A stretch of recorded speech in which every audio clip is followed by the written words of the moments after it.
అందరికీ నమస్కారం. అన్నమయ్య జిల్లాలో గౌతమి అనే యువతిపై యాసిడ్ దాడి యావత్ రాష్ట్రాన్ని దిగ్భ్రాంతికి గురిచేసింది. బ్యూటీ పార్లర్ నిర్వహిస్తున్న యువతిపై కదిరి టీడీపీ ఎమ్మెల్యే వెంకట ప్రసాద్ ముఖ్య అనుచరుడు మురళి, ఆయన కుమారుడు గణేష్ టీడీపీ కార్యకర్త ఈ యువతి పైన కత్తితో దాడి చేసి యాసిడ్ పోసినటువంటి సంఘటన మనం చూసాం. కూటమి ప్రభుత్వం ఏర్పడినప్పటి నుంచి కూడా ఇచ్చాపురం నుంచి హిందూపూర్ వరకు ఏ మూల చూసినా మహిళల పైన దాడులు జరుగుతూనే ఉన్నాయి. వయసుతో నిమిత్తం లేకుండా మహిళల పైన అఘాయిత్యాలు జరుగుతూనే ఉన్నాయి.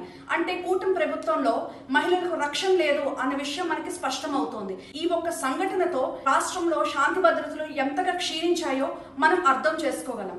అలాగే మరి గత ప్రభుత్వం జగన్మోహన్ రెడ్డి గారు ముఖ్యమంత్రిగా ఉన్నప్పుడు దిశ యాప్ ని మహిళా భద్రత కోసం, మహిళా రక్షణ కోసం దిశ యాప్ ని తీసుకొచ్చి తద్వారా లక్షలాది మంది మహిళలు రక్షణ పొందారు. అలాంటి ఒక యాప్ ని కొనసాగించి ఉంటే ఈ రోజు ఇలాంటి పరిస్థితులు, ఇలాంటి నేరాలు ఈ రోజు రాష్ట్రంలో నెలకొనేవి కాదు. కానీ అలాంటి ఒక మంచి చట్టాన్ని నిర్వీర్యం చేసి ఈ రోజు మహిళలకు రక్షణ లేకుండా చేసింది ఈ కూటమి ప్రభుత్వం. మేము ఒకటే డిమాండ్ చేస్తా ఉన్నాము కూటమి ప్రభుత్వానికి, ఎవరైతే నిందితుడు టీడీపీ కార్యకర్త గణేష్ ఉన్నారో అతనికి తక్షణమే శిక్ష పడేలాగా చర్యలు తీసుకోవాలని, అలాగే బాధితురాలైనటువంటి గౌతమికి న్యాయం చేకూర్చాలని, అలాగే మహిళల భద్రత కోసం కఠినమైన చట్టాలను తీసుకురావాలని, అలాంటి చట్టాలు ఈ రాష్ట్రంలో అమలైనంత వరకు కూడా వైఎస్ఆర్ కాంగ్రెస్ పార్టీ ప్రజల పక్షాన పోరాడుతూనే ఉంటుందని సందర్భంగా తెలియజేస్తూ సెలవు తీసుకుంటాం.